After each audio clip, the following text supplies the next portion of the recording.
I will talk about the needs-based model of reconciliation. I'll begin by trying to define reconciliation, and then I'll present the model which tries to understand the dynamics between victims and perpetrators following transgressions. And I'll conclude by trying to apply the insights of the model to context of diaspora. So first of all, let me try to explain what reconciliation is. The definition is quite elusive. Since the birth of social psychology as an independent field of research, there has been a lot of research on conflict resolution. And the underlying assumption was that conflicts are grounded in disputes over tangible resources, such as money or land or property, and that the adversaries are motivated to maximize their utilities. And the concept of reconciliation is relatively new to the scientific discourse. It was introduced about 2 decades ago, and it refers to processes, the emotional aspect of these processes. So for example, Erwin Staub, who studied reconciliation in Rwanda, defined it as a healing process, the process of removing emotional barriers between former adversaries, restoring harmonious relations. And the two levels are interdependent. So one, the level of concrete resources influences the level of emotional resources or psychological aspects, but they're nevertheless conceptually different. So just to illustrate this is what the representatives of the First Nation people had to say after the Canadian government offered them reparation for historical injustice, but without an official apology. Eventually they apologized, but initially they didn't want to apologize. And the representatives of the First Nation people said that they are extremely disappointed that the current government does not understand the significant role an apology would have in the healing and reconciliation process for our people. So the idea is that there are two different issues. One is the level of concrete resources, and the other is the emotional level. And in our own definition of reconciliation, we define reconciliation as including 3 components. One is the restoration of trustworthy relations. The second is the restoration of secure social identities, about which I will focus on the rest of my talk. And the third component is equality-based environment. And the idea here is that sometimes reconciliation or harmonious relations can be restored if the victim party just gives up, if the victim party is too weak to demand justice. And this is called by Tamar Sagi and their colleagues the irony of harmony. Sometimes we can restore harmony by just maintaining the injustice and not addressing it. So we wanted to stress that this is for us not reconciliation. Reconciliation means also equality in terms of power relations. Okay.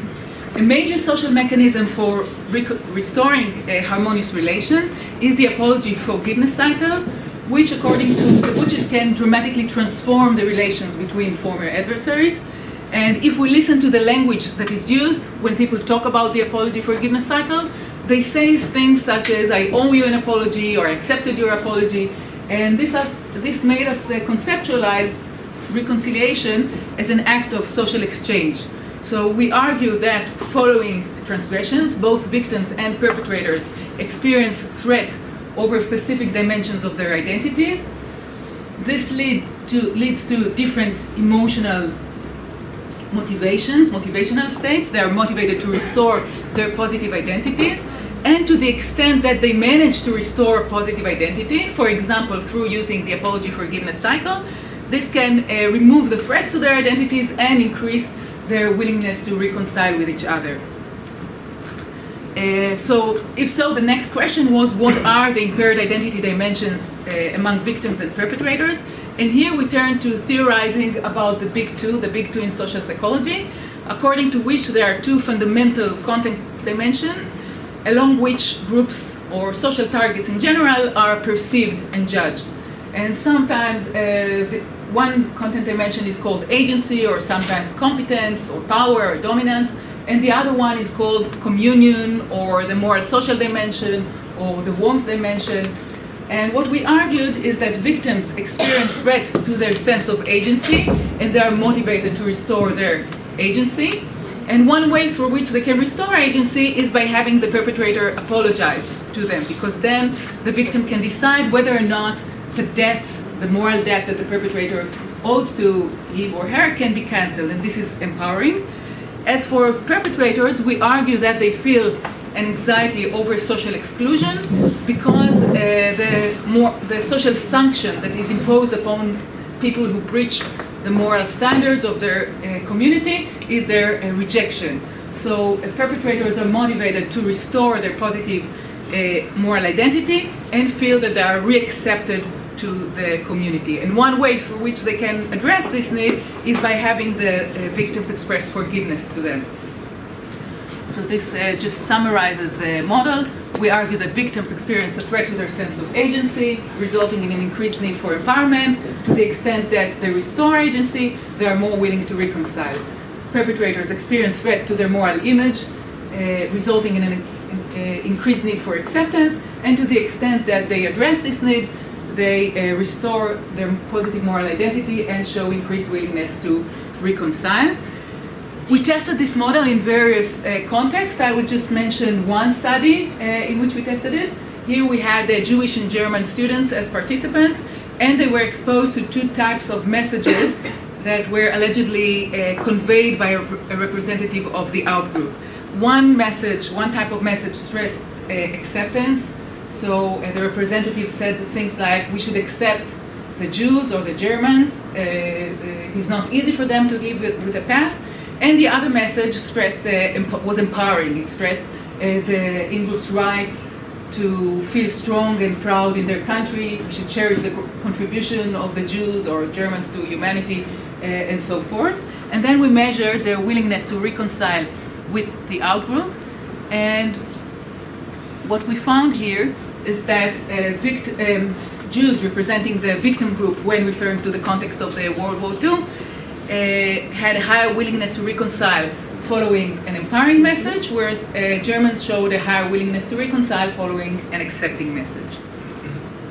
We then tried to apply the model to contexts that are characterized by duality of social roles, in the sense that both parties transgress against each other, and here the parties should experience contradicting motivations. On the one hand, they are motivated to restore positive moral image, which should lead to more pro-social behavior towards the other party. But on the other hand, they are motivated to restore their sense of agency, which should lead to more vengeful or aggressive behavior. So we wanted to see which of these composing needs exerts more influence on the behavior of dual conflicting parties. And as Nimrod said, I'm an experimental social psychologist, so we tried to we tested this question through another experiment in which we used the variation of the dictator game. We had participants distributing resources, valuable resources such as money or credit points between themselves and another player, and the other player also had to distribute these resources between him or herself and the participant. And we then gave them feedback that constituted the experimental manipulations. So they learned either that they behaved fairly but the other player was unfair and used unfair allocation, or that they behaved unfairly compared to the other player, or that both themselves and the other player behaved unfairly, or we also had a control condition in which we told them that they were both okay. We then measured their need for empowerment. For example, they wish to have more influence over the experiment, and the need for positive moral image. For example, the extent to which they wanted to have a chance to talk with the other player and explain why they behaved the way they did. And we found that among victims there was a higher need for agency, among perpetrators there was a higher need for morality, and among duals we found that both needs were heightened. But when we looked at their actual behavior, we found that duals behaved just like victims. So their heightened need for agency translated into more vengeful behavior. For example, when they had the opportunity to deny credit points from the other player without getting it to themselves, just punishing the other player, their heightened need for agency translated into this vengeful behavior.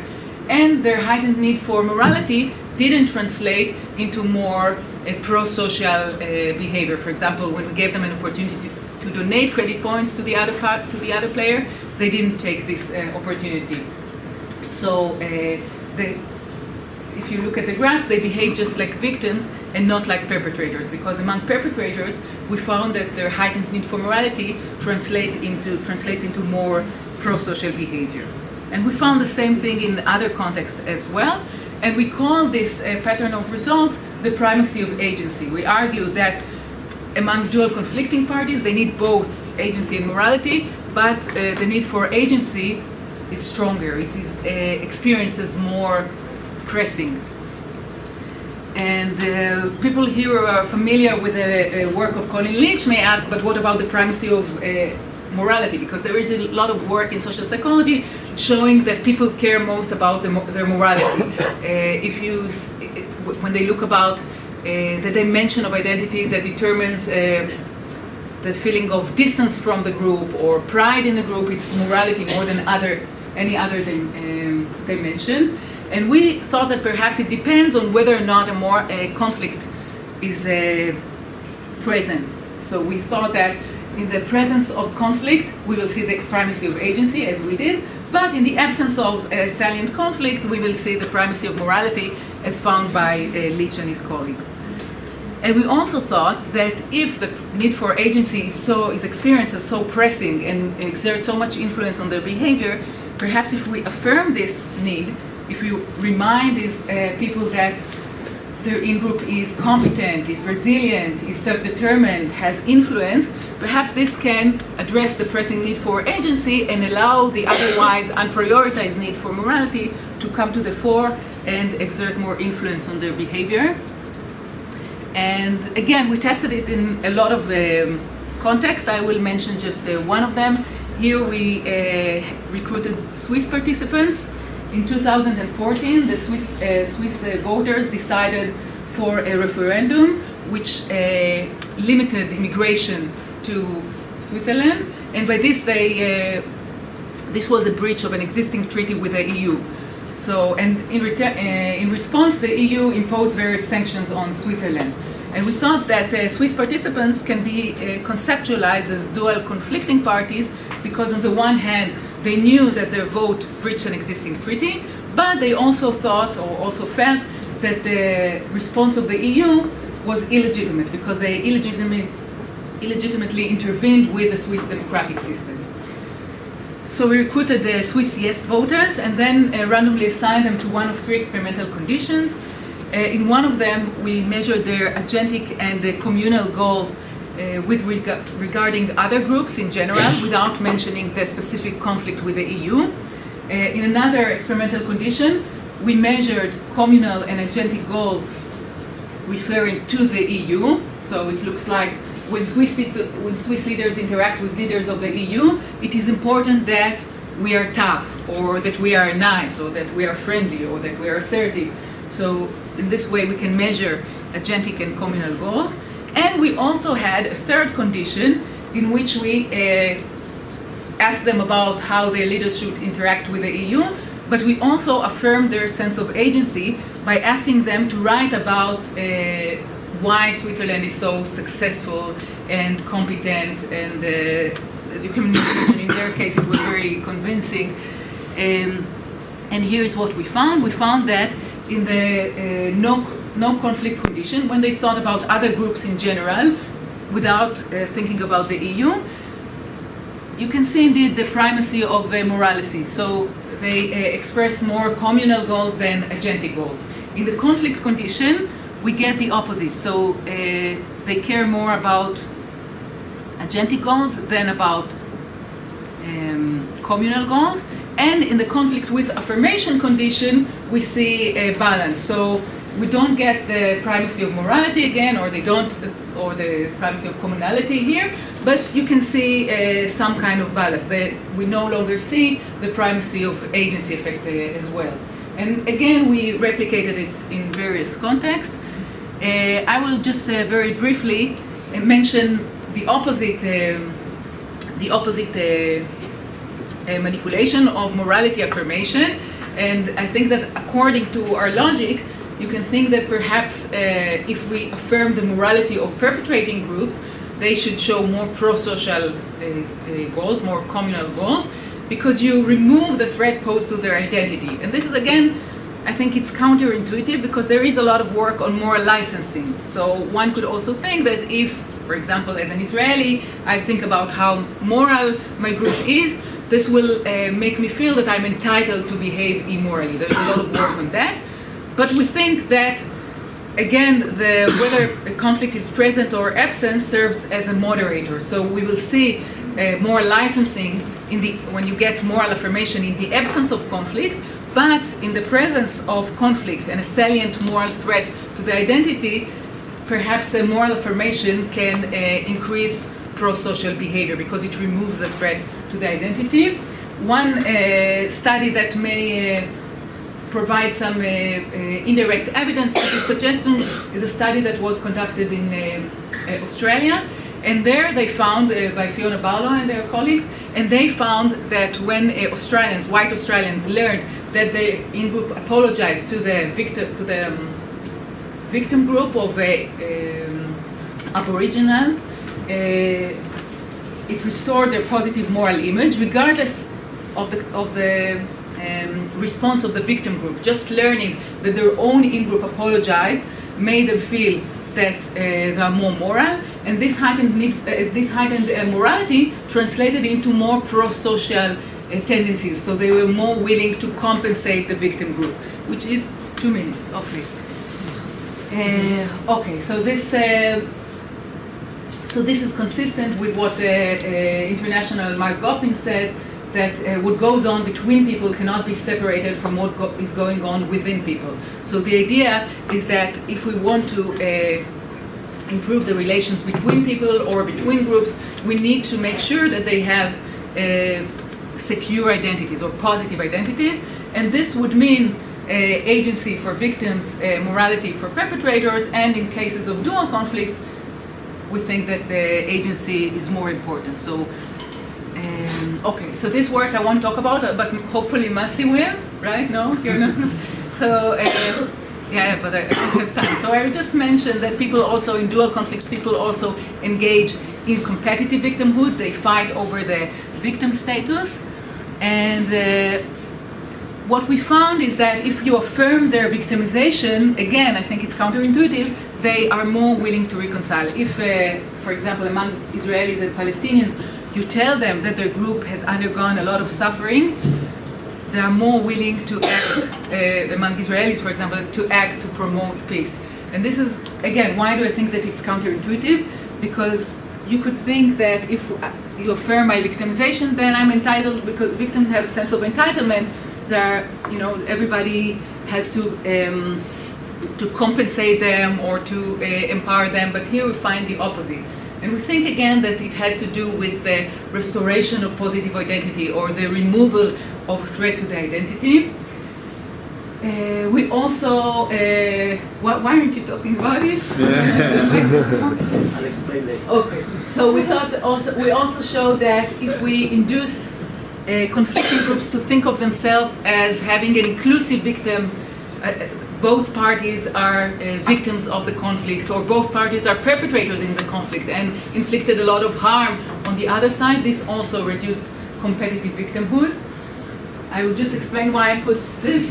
I sometimes think that victimization is like this visual illusion. You can't see the bunny and the duck at the same time. It's either or. And it feels to me that it's the same with victimization. Once you see, if you think about Israelis and Palestinians, if you look at the victimization of one party, it is almost impossible to think about the other party at the same time. And we try to find ways to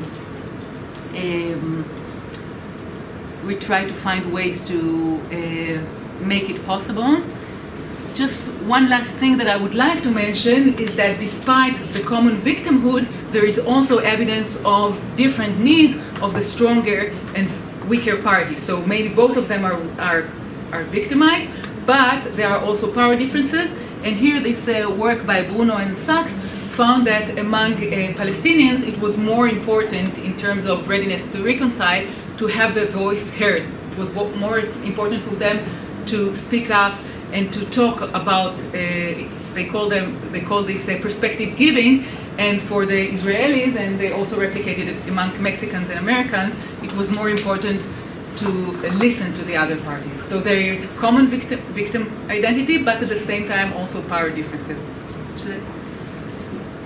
I didn't mention, so this is just how it may be related to diaspora, right? So I will try it, because if you already invited me, I have to say it, right? At least. You should. So I work with in the same department as Nira Lieberman. Nira Lieberman is a prominent social psychologist, and she's known for her work on construal level theory. And the idea here is that a psychological distance is associated with more abstract or less concrete thinking. So we are thinking, for example, about things that are close to us in time or in distance and so forth. We tend to think in more concrete terms. And we think about things that are psychologically distant from us, we tend to think in more abstract terms. So one thing that I thought, why is that relevant to the diaspora? I thought that maybe people in the diaspora, we know that psychological distance is associated with greater willingness to take risks, and the exchange of messages, exchange of apologies and forgiveness is risky, because if I apologize, maybe the other party won't respond by forgiveness, right? So maybe the psychological distance can affect the willingness to take risks. Another thing is that we know that psychological distance leads to more inclusive categorization, so perhaps in the diaspora it is easier to induce the common victim identity. And the third idea is that the psychological distance leads to the construal of situations in terms of moral principles. So maybe also the psychological distance, or having people in the diaspora, they will see less of the primacy agency effect and more importance attributed to moral considerations. Okay, thank you.